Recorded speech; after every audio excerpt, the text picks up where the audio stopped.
Talk to me about where the bar for talent is. I think that the perceived bar for talent is that it's gone up. I think there's kind of two parts to that. The first part is I think that grades are no longer a key differentiator. I'd love to break this kind of archaic cycle of I went to this school, I deserve this job. Show me the evidence. I think the tools have definitely supercharged the students overall. The polished nature of the output then of the students means that they all look the same. Once you're understanding that everyone has the same starting point, how do you stand out from there? The thing I hear more and more as a common thing out of the employers I talk to is if you possess those, you can become brilliant.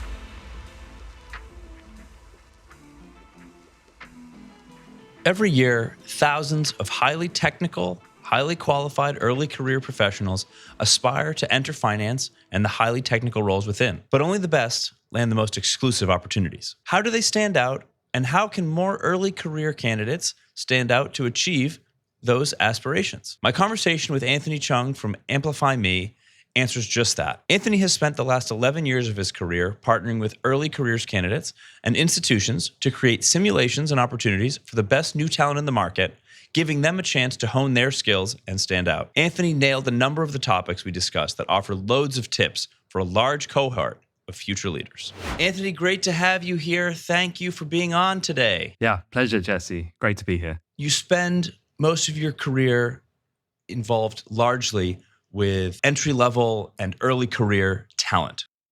Talk to me about, in this day and age, where the bar for talent is. I think that the perceived bar for talent is that it's gone up exponentially, which I don't think is necessarily wrong, but it starts to build in the perception that it's impossible to break in, which I also think is not correct either. So I think there's kind of two parts to that. The first part is I think that grades are no longer a key differentiator. And I think a lot of that's also come through a multi-decade change in how education has changed, where it's become commercialized in a business. I remember when I was at school, the pursuit was, very few people got good grades. Whereas I think as the models evolved and business schools have become a business, rather than academic institutions, I think the incentives have changed, which has meant then that the incentive is, well, these students have got to get good grades because they got to get the good jobs. And I think then by definition, more people have got good grades and it's become hard to see the signal and the noise. I don't think it's impossible though to break in. And I also think that a lot of similar traits that have existed always have come back to the forefront. It's just about how do you identify the signal and the noise, as I said. Do we think that the programs, the academic backgrounds, the tools at which all of these early careers candidates have at their disposal has made people better than a generation ago, 4 years ago, 9 years ago? I think the tools have definitely supercharged the students overall in different ways. I think it's supercharged the access to information. So a good student should be using AI tools in a productive way of it's a coach and it's a means to, I'm sure even when you're at university and like myself, Investopedia was like the Bible of all knowledge of how to like be proactive and learn.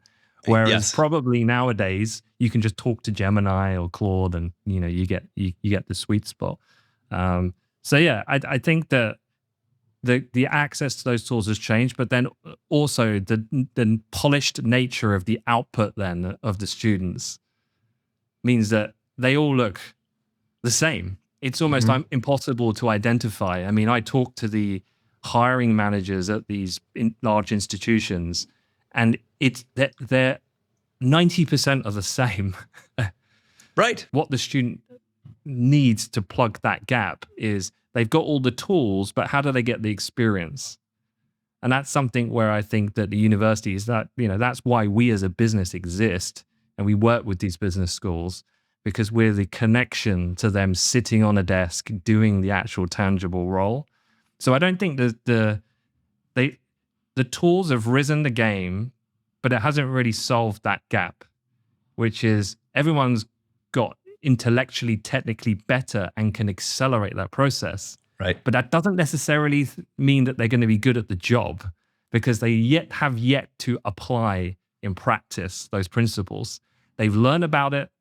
They've done everything looks great on paper, but until they put it into practice and we measure their performance in an assessed environment, do we then get to see how much of that translates into an end outcome of performance. How does AmplifyMe help candidates? How do they discern themselves? How do they separate from the pack? How are they able to allow themselves to kind of stand out? And how can candidates themselves stand out? One of the things that we're able to provide is, I've always been frustrated by students throughout my 10 years of working with Amplify. It's always been the same. The kind of naivety of it is, through different reasons, that students tend to gravitate to quite a narrow selection of roles in finance. It's either I want to be a trader or I want to be an investment banker. And we know that investment banking can be chopped and diced into multiple different disciplines within, ECM, DCM, and so on, so forth. But the students just see M&A advisory and trading, and that's kind of the beginning and the end. So I think our simulations allow these students to explore is the main thing. Like the job I had in my first 10 years of career, I mean, I was training to be a professional athlete at the time. I was a point guard National League basketball player in England. And I had no idea that the job that I ended up doing was basically I was a quarterback on a trading floor calling live market action to the traders. Basically, I was doing my job on the court that translated perfectly. I just didn't know. And I didn't have a particularly strong economics background because it wasn't really an area of study that I had. But I had all the fundamental disciplines of like the building blocks to be good at that job. So our sims allow these students to do those classical roles, but explore more widely. And for them to be able to then see the output of the metrics of what am I good at? Like I didn't know specifically my strengths and weaknesses. You get told at school these offhand kind of abstract comments, but we live in a technological world these days where we can map quite comprehensively your behavior into specific data points and metrics. And it's like, use that as a tool to understand yourself. Students I meet who are quite complexed about and feel pressures of where do I go? What do I do? It's kind of like, well, you need tangible evidence to support your decision-making process. You need to be informed. So that's where our sims really come in. And for an employer then, if the student is better motivated, having found an area and discipline that they enjoy and are motivated in, I think you've just unlocked something really special, which is someone who's motivated will inherently do better because they, of course, not only have a skill alignment, but they want to improve. They want to demonstrate this kind of growth mindset that we all desire as employers that our next generation have. So that's what they get out of it. They get more highly motivated staff. We've seen this at a big US bulge bracket bank we've worked with in EMEA for a long time. The retention rate is much higher. So even in these high finance roles, because they've gone through this process of exploration and self-opted in rather than followed the herd on business on campus, they stick around. So your return on investment is also improved. And so it's kind of a win-win in that way. In terms of how do students stand out, I think there's a couple of different ways. I'd love to break this kind of archaic cycle of I went to this school, I deserve this job, or I got a first-class degree or 4.0 GPA and like, give me the job sort of attitude. As we said at the top of the show, everyone's got one of those now. Unfortunately. Right. I mean, I was just a benefit of being an old man now that, my day, we had a little bit more wider berth to maneuver in. But now everyone's kind of got those grades as table stakes. So I always think to students, like, go beyond that and think about how can I provide the most powerful evidence to this employer of my desire to want to work for the firm or my fit for this role. So some examples of this would be joining a student finance society club would be one that's accessible to most. Now, one student said to me, I can't get in. Like they're quite lock and key, and then he just went about creating his own hedge fund society. He went on his own period of building some relationships. He would send systematic emails at 100 email clip a time to hedge funds until one or two bit an email and came back and then had talks, started his own society. There's blogging, there's writing. I know a group of students in London that have had a phenomenal uptake in their ability to network. They created their own podcast. And Novel these young idea. people, these young people are so much better than me at the marketing aspect because they are native social media users. Right. And so they can grow. I've seen this small group of students grow this podcast. And it's crazy, like, because they promote it so well on TikTok, on social, on Insta, in their forums, on WhatsApp, on Reddit. And that's been a key to them to just get extra access to build up their resume, to improve their knowledge, to improve how they articulate market conditions, all the factors that help move the dial for you. So again, I always go back to I say to students, think of a court of law. It's like a Netflix drama. You're there as the representee, the lawyer, right? You're Tom Cruise. And you've got this student, show me the evidence. Whoever has the strongest and highest quality of evidence wins. There's no like, I'm a nice guy, I'm a good guy. Great, show me. Mm-hmm. Demonstrate it rather than, have this kind of perceived, I deserve it because I've done this, got a good grade, gone to a good school. It's got to be more than that. What I also find interesting to what you just said is you didn't say anything specific about being the best coder, the best programmer, right? Yeah. The math Olympiad champion. And by the way, we're not discounting any of those. We have clients that want those people, right? They want the math Olympiad. They want the best programming triathlete that exists out of XYZ program. Absolutely. We're not discouraging those types of participation. I think they fall into the broader category that you just mentioned. But kind of to your earlier point, it's not all just about can you do one thing the best with the tools.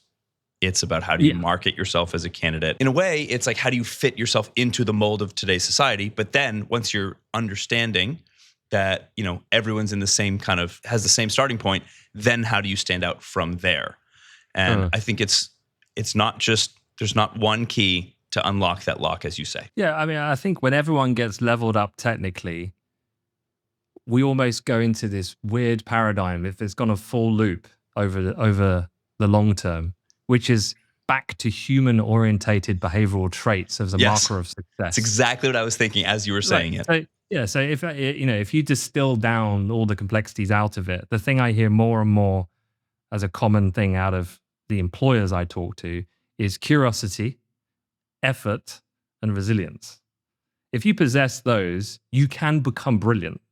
And I think the understanding for young people is that, you think about when you started at school, high school, you start at the bottom and you rise up the ranks, you become the top dog. You go into the workplace, you go to the bottom again, got to work your way back up. But I think somewhere it's got lost, and there are reasons I think why it's got lost, is that students think, no, because of this kind of lots of things, society, social media, compressing timelines of success and XYZ, you just think, well, I need that now. But for everyone, there's a process to it. And it's funny you said about the quants, because I totally agree. There is a catchment of very highly technically proficient people that are needed. But interesting observations I've seen with some hedge funds is that the quality of people's ability to code, that's something I'm really interested in to see how that evolves over the next 12, 24 months. Because inherently, these are the earliest adopters of using these exact tools. Right. And while these tools are very useful in that environment, when it comes to deploying life systems in the marketplace, like, of course, there's a human piloting this. And of course, you need to have the actual fundamental skills. So it'll be interested to see whether that talent gets lazy over time because of the tools they have at their disposal. And then the other part on the quant side, which I also get from some of the firms we work with, is the art of communication. Even if you're a highly technical, quantitative orientated person, you don't sit there just coding all day in isolation. Right. You need to talk to your PM. You need to work as part of a team laterally. You need to project manage and communicate your update and your status of where you're at with things. Communication is key. So that's also become, I think, a bit of a lost art because the reward system praises technical achievement above all else, whereas I think you need a bit more roundedness to it. You've addressed my question exactly. And, I think I've said this a couple times on this podcast previously as well. I don't remember when he said it, but it was certainly this year. The trait that Jamie Dimon actually still values the most, and maybe even more than ever, is critical thinking, right? You've mentioned curiosity. You've mentioned application of human skills and critical thinking. Even if you are using tech and tools, you still have to think for yourself, how is this going to apply to my scenario? How am I going to present this information that I've derived?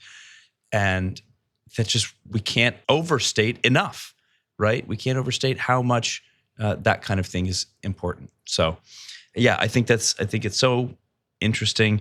I'm curious what the clients, the institutions that you partner with and work with, because obviously, as you say, you work with both hedge funds and banks, what they say to you, what they're looking for as well, if they find themselves to be caught in the, only looking for the technical side, if they're starting to kind of, come more around to we want those human skills as well.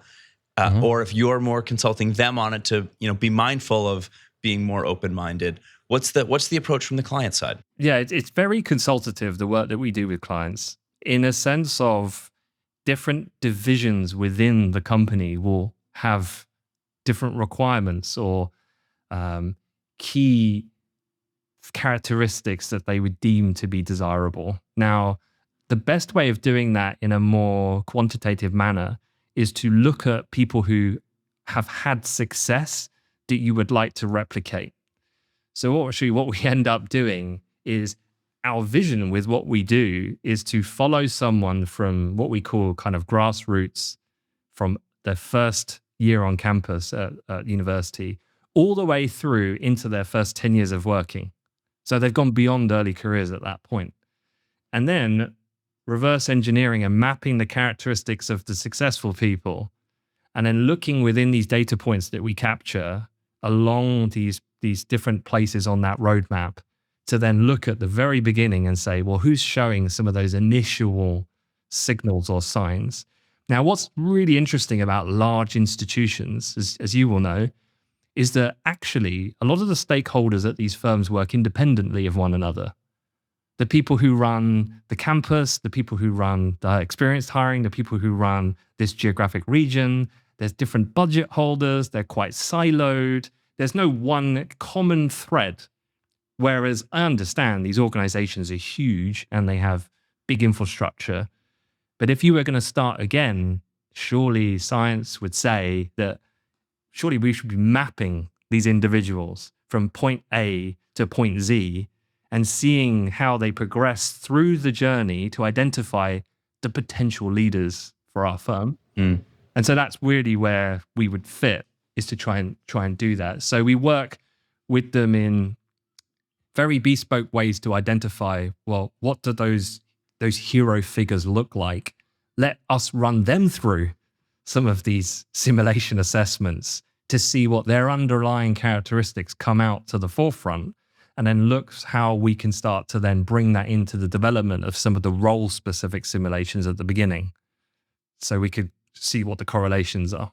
I want to pivot a little bit to candidates, those early careers candidates in the modern meaning, like now, end of 2025, 26, how they're applying AI, not just in the ways that we've already discussed. We've kind of been building up the tech and tools conversation, what clients are looking for, these institutions, how they should be evaluating said talent. A topic that comes up is interview processes. If you're using AI in the job that you're applying for, should you be allowed to use it in the interview that you are applying for? And, I know you have a couple different stances on this, like maybe to an extent or whatever, and I want to hear that from you. I think there's some different use cases that need to be identified first. So the traditional model is for a student to do a CV screening, cover letter screening, online assessments, so numerical, situational judgment, all that kind of stuff. Now, I have a close ear to our student community, and AI tools are used 100% across that process. I have it on good authority from a major private equity firm that of their cohorts, they've seen online assessment tests go from around, 2/3 pass rate to 100%. First time ever. No one fails because everyone cheats. It's like, welcome to 2026. Right. So I think in those instances, those parts of the process for the applicant and the employer are broken. Student doesn't want to do it. It has no value to the employer. So that's again where we would slot in, and we have these assessments that are very much more simulating a situation to then look at behavior, which is very key to that. However, as you rightly said, AI inevitably is used in the workplace.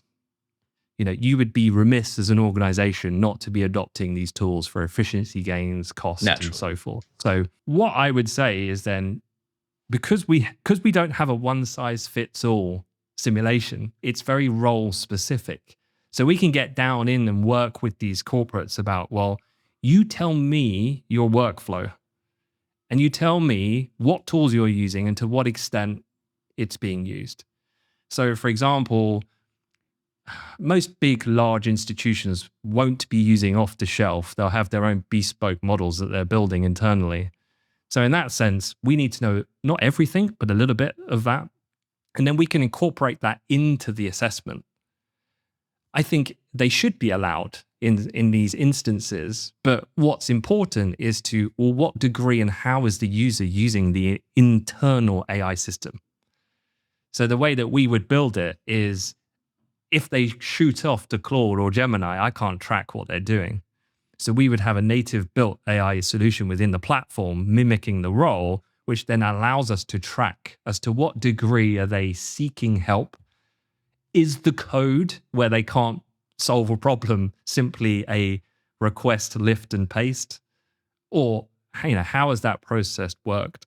And so I think there's ways and means of managing that to accommodate that this is a necessary skill set for most roles, but as to what extent and its use case, though, needs to be defined, essentially. And, I think what is not lost in that is where the evaluation can be, is what we talked about in the point prior, right? How are you presenting the case that you're making?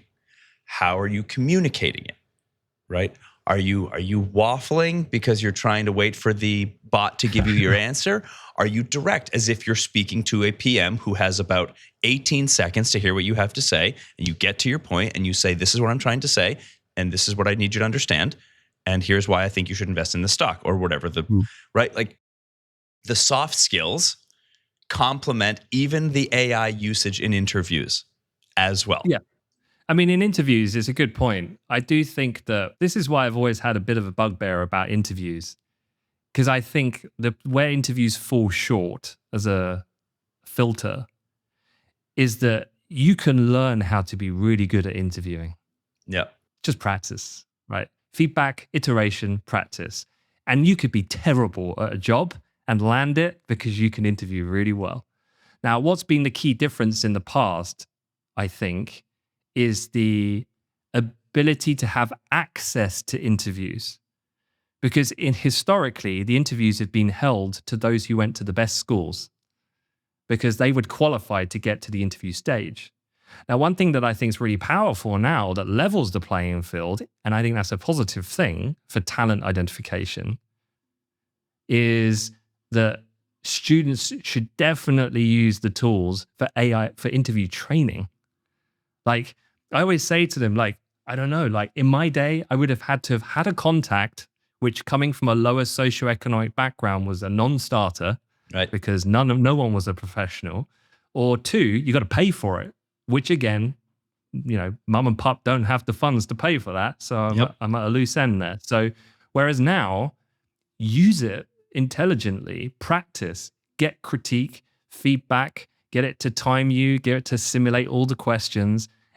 Being good at interview is just repetition. And then I hope, just like you train in a sport, the match comes and you are absolutely ready to perform.